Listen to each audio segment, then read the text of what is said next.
ಬದುಕಕ್ಕೆ 3 ವಿಧಾನ ಇದೆ ಅಂತ ದೊಡ್ಡವ್ರು ಹೇಳಿದ್ರು. ಒಂದು ಕೆನೆಗೆ ಹೊಡೆದ್ರೆ ಇನ್ನೊಂದು ಕೆನೆಗೆ ತೋರಿಸು ಅಂತ ಗಾಂಧೀಜಿ ಹೇಳಿದ್ರು. ಕಳ್ತನ ಮಾಡಬೇಡ, ಕೊಲೆ ಮಾಡಬೇಡ ಅಂತ ಬಸವಣ್ಣವ್ರು ಹೇಳಿದ್ರು. ಆಸೆ ಪಡಬೇಡ, ಆಸೆನೇ ದುಃಖಕ್ಕೆ ಮೂಲ ಅಂತ ಭಗವಾನ್ ಬುದ್ಧ ಹೇಳಿದ್ರು. ಆದ್ರೆ ಈಗ ಅಟ್ ಪ್ರೆಸೆಂಟ್ ಮನುಷ್ಯ ಬದುಕಕ್ಕೆ ನನ್ನ ಪ್ರಕಾರ 3 ವಿಧಾನ ಇದೆ. ತಲೆ ಓಡಿಸ್ ಬದುಕು, ತಲೆ ಒಡೆದು ಬದುಕು, ಇಲ್ಲ ತಲೆ ಹಿಡಿದು ಬದುಕು. ನೀ ಮೊದಲನೇದು ಆಯ್ಕೆ ಮಾಡ್ಕೊ. ತಲೆ ಓಡಿಸ್ ಬದುಕೋದು ಆಗಿಲ್ವಾ, ತಲೆ ಹೊಡೆದು ಬದುಕು ಆಗಿಲ್ವಾ, ತಲೆ ಹಿಡಿದು ಬದುಕು ಅದು ಆಗಿಲ್ವಾ, ಎಲ್ಲಾದ್ರೂ ನೆಗೆದು ಬಿದ್ದು ಸಾಯಿ. ಈ ಭೂಮಿಗೆ ಭಾರನೂ ಇಳಿಯುತ್ತೆ, ಜನಸಂಖ್ಯೆನೂ ಕಮ್ಮಿ ಆಗುತ್ತೆ. ಭರಣಿ ನಕ್ಷತ್ರದಲ್ಲಿ ಹುಟ್ಟಿದ ನನಗೆ ಧರಣಿನೇ ಆಳ್ತೇನೆ ಅಂತ ನಮ್ಮವ್ವ ಇಡೀ ಊರಿಗೆ ಸಿಹಿ ಹಂಚಿದ್ರು. ಆದ್ರೆ ಇವತ್ತು ನಾನು ಬೆರಣಿ ತಟ್ಟಕ್ಕೂ ಹಾಕಿಲ್ಲ. ನಾನು ಅಷ್ಟೇ ಆ ಸಿದ್ಧಾಂತಗಳನ್ನೆಲ್ಲ ಇಟ್ಕೊಂಡು ಒಳ್ಳೆ ಮನುಷ್ಯ ಆಗಕ್ಕೆ ಪ್ರಯತ್ನ ಪಟ್ಟೆ. ಆದ್ರೆ ಆಗ್ಲಿಲ್ಲ. ಏನ್ ಮಾಡ್ಲಿ? ಹಸಿವು, ನೋವು, ಬಡತನ, ಓದತಕ್ಕಂತೆ ಉದ್ಯೋಗ ಇಲ್ಲ. ಅದಕ್ಕೆ ತಲೆ ಹೊಡೆಯೋದನ್ನ ಕಲಿತೆ. ನಾನೇ ನಿಮ್ ಜೈಲಲ್ಲಿ ಕೂಡ ತಗಡಿನ ತಟ್ಟಲ್ಲಿ ತಿಂದು ಬೆಳೆದಿರೋನಲ್ಲ. ಬೆಳ್ಳಿ ತಟ್ಟಲ್ಲಿ ತಿಂದು ಬೆಳೆದಿರೋನು ಈ ಬೆಳ್ಳಿ. ಸರ್, ನಾನ್ ತಪ್ಪು ಮಾಡಿದ್ದೀನಿ ಅಂತ ನನಗನ್ನಿಸ್ದಾಗ ನಿಮ್ ರಿವಾಲ್ವರ್ಗೆ ನಾನು ತಲೆ ಕೊಡ್ತೀನಿ, ಉಡಾಯಿಸಕ್ ಚಾನ್ಸು ಕೊಡ್ತೀನಿ. ಸಾಕ್ಷಿ ಸಮೇತ ವಾರಂಟ್ ರೆಡಿ ಮಾಡ್ಕೊಂಡು ಹೇಳ್ಕಳಿಸ್ರೆ ಸಾಕು, ನಾನೇ ಬರ್ತೀನಿ. ಒದರಾಡ್ಬೇಡ ಸ್ನೇಕ್. ಹಾವು ಕಚ್ಚಿದ್ರೆ ಸಾವು ಅಂತಾರೆ. ಕಚ್ಚಕ್ ಬಂತು ಅನ್ನೋ ಕೋಪದಲ್ಲಿ ಬರೀ ಬಾಲನ್ ಕಟ್ ಮಾಡಿ ಕನಿಕರ ತೋರಿಸಿದ್ರೆ ಹಾವಿನ ದ್ವೇಷ 12 ವರ್ಷ ಅಂತಾರೆ. ನಿನ್ನನ್ನು ಕಾಯಿಸೋ ಅಂತ ತಪ್ಪು ನಾನು ಮಾಡಲ್ಲ. ಹಿಟ್ಟೆಜ್ಜೆ ಹಿಂದಕ್ಕೆ ತೆಗಿಯಲ್ಲ. ಫಿಕ್ಸ್ ಆಗಿರೋ ಮುಹೂರ್ತ ಮಿಸ್ ಆಗಲ್ಲ. ಯಾಕಂದ್ರೆ ಹಣೆ ಬರಹನ ರಿರೈಟ್ ಮಾಡೋ ಕಾಂಟ್ರಾಕ್ಟು ಈ ಬೆಳ್ಳಿ ಹತ್ರ ಇದೆ. ಕರ್ನಾಟಕದಲ್ಲಿ ಕನ್ನಡ ಮಾತಾಡ್ತಿರೋ ಜಾಗನೇ ಇಲ್ಲ. ಸಂಸ್ಕೃತಿ ಸಂಪ್ರದಾಯ ಮರ್ತಿರೋ ಊರಿಲ್ಲ.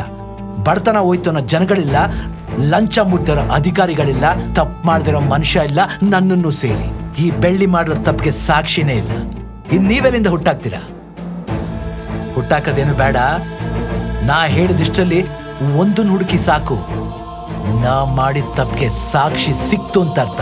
ನಮ್ಮನ್ನು ಕಾಯ್ತಿದ್ದ ತಲೆ ಹೋಯ್ತು ಅಂತ ತಲೆ ಕೆಡಿಸ್ಕೊಳ್ಳೋದು ಬಿಟ್ಟು ಮುಂದಕ್ಕೆ ಏನ್ ಮಾಡ್ಬೇಕು ಅಂತ ತಲೆ ಉಪಯೋಗಿಸಿ. ಅನ್ನ ಹಾಕಿರೋ ಆತ್ಮಕ್ಕೆ ಶಾಂತಿ ಸಿಗ್ಬೇಕು ಅಂದ್ರೆ ನೀನ್ ಹೇಳಿದ 2 ಪ್ರಶಸ್ತಿಗಳಿಗಿಂತ 1 ಪಟ್ಟು ಜಾಸ್ತಿ ದಿಕ್ ಮಾಡು. ಅಂದ್ರೆ ಆಸ್ಕರ್.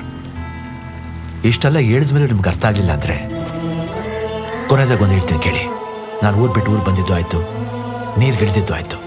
ಅನ್ನ ಹಾಕಿರೋ ದಣಿಗೆ ನಾನು ನಿಯತ್ತಾಗಿರ್ತೀನಿ. ನೀವು ಆ ಲಿಸ್ಟಿಗೆ ಸೇರ್ಬೇಕು ಅಂದ್ರೆ ನಾ ಮುಂದೆ ಹೋಗ್ತೀನಿ, ಆಮೇಲೆ ನಿಮ್ಮ ಇಷ್ಟ. ಹಲೋ ಅಲ್ಲ, ಒಂದಿನ ನೋಡಿ 2ನೇ ದಿನನೇ ಬಂದು ಐ ಲವ್ ಯು ಅಂತ ಹೇಳ್ತಾ ಇದೆಯಲ್ಲ. ಮೆಚ್ಚಬೇಕಾದ್ದೆ. ನಾನು ಸಿನ್ಸಿಯರ್ ಆಗಿ ಸೀರಿಯಸ್ ಆಗಿ ಹೇಳ್ತೀನಿ ಕೇಳು. ನನಗಿದೆಲ್ಲ ಇಷ್ಟ ಇಲ್ಲ. ನೀನ್ ಹೇಳ್ದಾಗೆ ನಮ್ಮಿಬ್ರು ನಗು ಲಾಲ್ ಬಾಗ್ನಲ್ಲಿರೋ ಹೂಗಳನ್ನೆಲ್ಲ ಅರಳಿಸುತ್ತೆ ಅಂದ್ರೆ ಅದು ನಿನ್ ವಯಸ್ಸು ಗಂಟಿರೋ ಕಾಯಿಲೆ.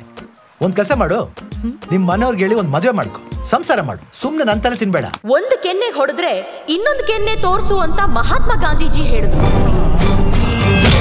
ಕಳ್ತನ ಮಾಡ್ಬೇಡ, ಕೊಲೆ ಮಾಡ್ಬೇಡ, ಸುಳ್ಳು ಹೇಳ್ಬೇಡ ಅಂತ ಬಸವಣ್ಣನವ್ರು ಹೇಳಿದ್ರು.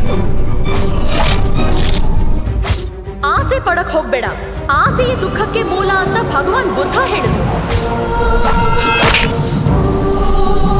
ಆದ್ರೆ ಏನಾಗಿದೆ? ಒಂದು ಕೆನ್ನೆ ಹೊಡೆದ್ರೆ ಒಂದು ಕೈ ಕತ್ತರಿಸು ಅಂತ ಗಾಂಧೀಜಿ ಅವರ ತತ್ವನೇ ಬದಲಾಯಿಸಿದ್ದಾರೆ.